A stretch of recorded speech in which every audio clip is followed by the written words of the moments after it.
Hey guys, in one of the comments, someone had mentioned that it'd be nice to get a little more background on my beekeeping and what I have going on. To start off, I've been keeping bees now for probably about 12 years. I used to work in the oil and gas industry, and I stayed gone out of state for long periods of time. Typically, I worked a 2 week on, 2 week off rotation. Having 2 weeks off at a time is wonderful. At that point in my life, it worked out very well for me. It's difficult being away from your family for 2 weeks, but it's great having close to 2 weeks uninterrupted with them. But having that much time off for a number of years led me to pick up some different hobbies, and beekeeping was one of them. I was always interested in agriculture. I grew up very poor and in an area that is known for small farms and kind of self-reliant type small farms, but not really big agriculture or any kind of business type agriculture in the mountains of Virginia. Close to the Tennessee border is the Cumberland Mountains. So for me, always being interested in agriculture, I raised chickens, meat rabbits, things of that nature. Always gardened, tried growing mushrooms, and I did a lot of foraging as well. Most of the raising that I got came from my great-grandparents. And my great-grandfather, he liked to forage a lot, and I, of course, foraged with him. We collected large amounts of wild greens, various nuts, hickory nuts, black walnuts, butternuts. We foraged for mushrooms. We picked a lot of berries, wild fruits like cherries and apples, things of that nature. He used to keep bees, of course. Most small farms in the area did.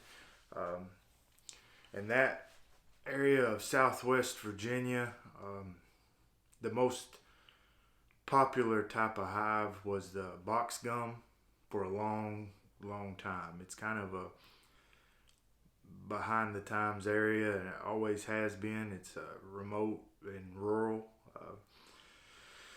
So he was used to keeping bees like traditionally in gum hives, which is similar to a skep. It's just made from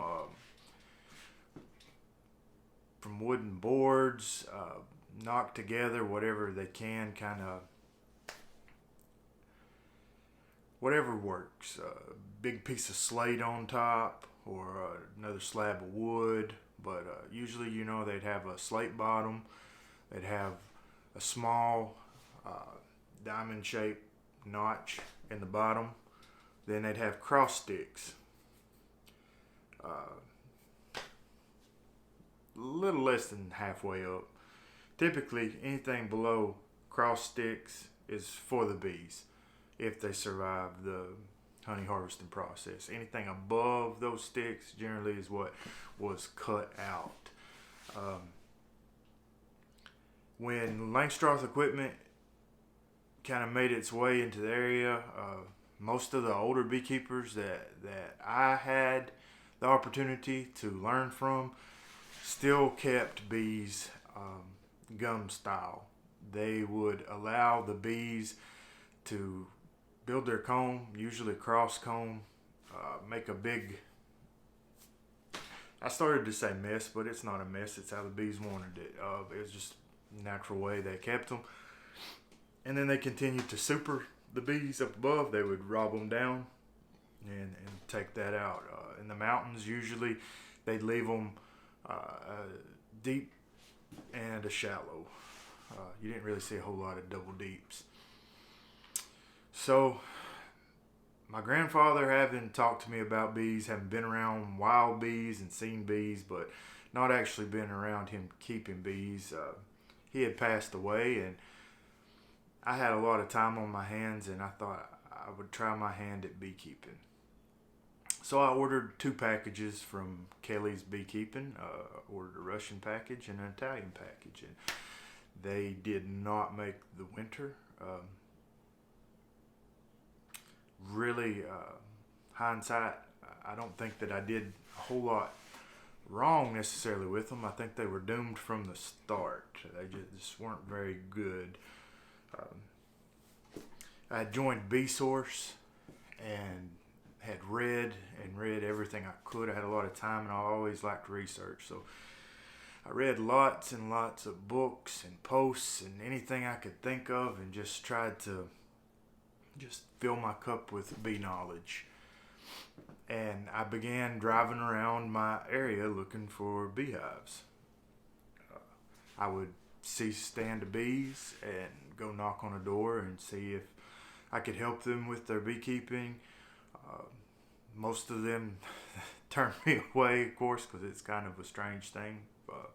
Someone you don't know coming up knocking, wanting to help you work your bees, but it's the best I could come up with. And I met an older fella, and his name was Willie Mullins, and he agreed to help me out and teach me some beekeeping. Willie, in his own way, is a very good beekeeper. He kept bees in the old way. He allowed them to swarm. He kept them kind of crossed up in there, and they just did what they wanted, and he caught swarms. So spent a lot of time with him, with a sheet and a shotgun, chasing bees, shooting them out of trees, getting the swarms put up for him, and really just talking a lot about bees. Willie knew a whole lot about plants. He knew a lot about what the bees worked and what they were doing just from watching. He spent a lot of time in the apiary just watching the entrance and watching what the bees were doing. And I learned a great deal from him. Eventually, he did consent to let me start cutting into those hives. So I learned so much with that whole process. I went through all of his hives. He usually kept anywhere from a dozen to 2 dozen, and he let me get in there with a bread knife and separate them, get them all sorted out. It's where you could remove the combs and actually inspect them and look through. And that whole process, it took me a while. It wasn't a one-day thing, but I learned so much doing that. Willie had some good friends, some cousins, and other people, other old men that kept bees. Most of them, they kept bees the same way that Willie did. And I helped them as much as I could. I learned as much as I could, and I would go to anybody's apiary, and I'd do anything that they needed as far as bee work, just to get the experience and to learn more. I just loved being around the bees. Willie had one friend who was very important in changing the way I looked at beekeeping at that point, named Rufus Payne. And Rufus is a very old man now. He lives by himself way back in the mountains. But Rufus was a very scientific fella. He kept bees very differently. Rufus did he did grafting, which was just amazing to me. He studied things, he read things, he was very experimental, very open-minded, very interested in anything new that was coming out, knowing about disease and ways to combat problems, ways to produce more honey, just anything, everything. He loved to read. He would bring me articles, books, and we just spent a lot of time together learning a whole lot. At that point in time, I had grown my apiary, but I was having trouble maintaining it. I was getting swarms. I was catching wild swarms. I was doing some cutouts. And generally, I had very poor quality bees. So my hive numbers would fluctuate. I had no consistency in my apiary. Poor honey production. Just all sorts of issues. I just had really poor stock. Rufus had very good stock. He had quit buying bees years and years before I started with him. He had purchased a lot of queens when the SMR line, what is now the BSH, but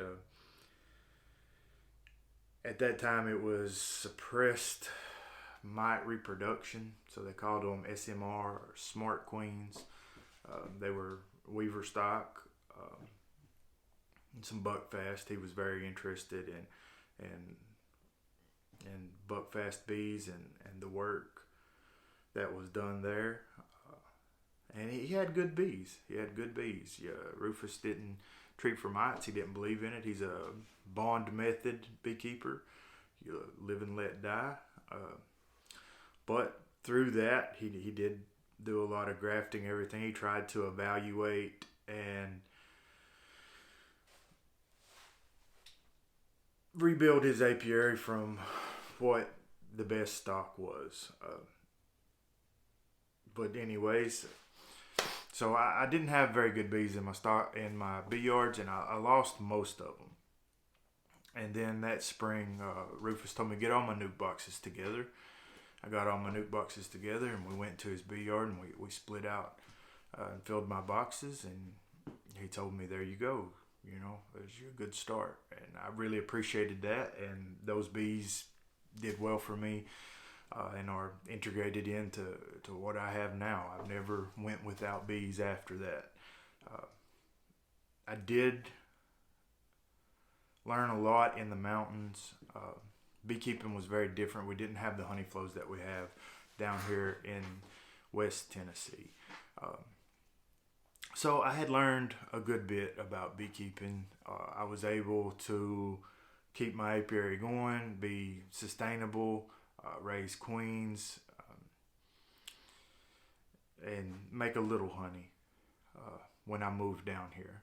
And I brought 12 hives with me when I moved to Collierville from Virginia. When I moved down here, I did a lot of the same. I looked at what local honey was on the shelves, what the addresses were. I drove around, talked to people until I found people that wanted to talk to me. I met an old beekeeper here named Robert Hodum. Robert is a retired commercial beekeeper. He is now a honey packer, and he keeps bees for his own pleasure now, just not in the numbers that he did as a younger man. So with Robert, I learned hive management a lot better. And through his ways, I learned to take it to another level and to turn it into a business. See, there's a very big difference in beekeeping for pleasure and beekeeping for profit. Both are great things. They're just very different. So with Robert and the years that I've spent with him, and I still come to him with any issues and any successes, I like to show him how I'm doing. And he's an excellent mentor. He's been a great mentor for many people in the area. I think most people in the Memphis metro area know the man and have benefited from his knowledge. So with Robert was very instrumental in me starting off with or getting involved with Russian honeybees. Moving down here, there was lots of beekeepers, especially the larger beekeepers in the area. They preferred Russian honeybees. I didn't get it at the time. I get it now. Excellent bees, mite resistant, very productive, just overall good bees. So with Robert is he loves making honey, and down here there are just tremendous flows that last a long time. So learning how to manage colonies for swarming and maximum honey production is what I spent time learning from him. He preferred single brood chamber, queen excluders, just the way he ran his supers, and so many other techniques that I've adopted from him. And he just really molded my management system for what it is now. I purchased one bee yard from Robert a few years after knowing him. I think there was 46 colonies in that yard. At that point, I had grown to around 60 myself. And that sent me over 100, and then at that point it was very easy to get to 200 and a little above that. I decided that I really didn't want to go further than that at that point in time. I'm a very cautious person in most things that I do, so for me in my beekeeping business, I like to see how things are going. If I expand and change something, I give it that season, at least the 1 year there, to see how it worked out, if I can replicate it, and if it's something that I want to do again, or if I want to expand, or do I want to stay where I'm at. So that's how I approach it. For a lot of guys, especially newer beekeepers, it's they get obsessed with numbers. They think that the number of colonies that they have is what makes them a good beekeeper. It's really not the way that I look at it. I look more, if I'm having to judge your beekeeping skill, I'm looking at what you get from your colonies. Whether you run 10 or 100 or 1,000, it doesn't matter to me. I'm looking at what you're able to accomplish with those colonies and how much you're able to profit from those colonies. That, to me, is what makes you a good beekeeper or not.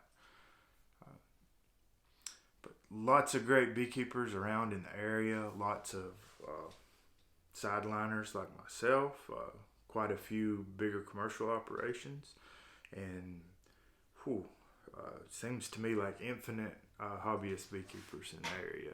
It's a very rich area and wonderful place for keeping bees.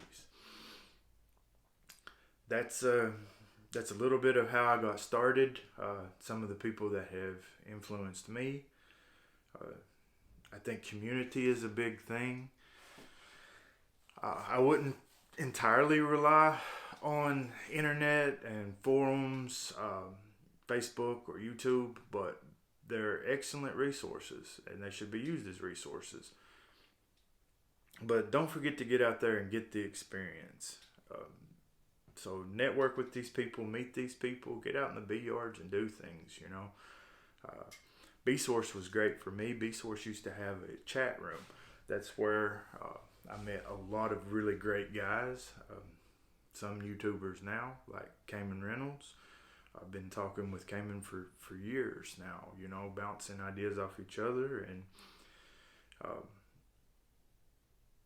it's important to have sounding boards and have people that are growing with you, and maybe they have similar goals, maybe they don't, but you know, they can kind of help you figure out your path and what you want to do. So make sure that you put these things in practice, and you get out there and put your own spin on it. So when I started this video, I had a kind of an idea where I was going with it. I'm sure I've spun out in several places, but that's just me. So in a nutshell, that's some of my beekeeping experience and what got me interested and what got me started. I appreciate you watching and listening, and thank you, and I'll see you around.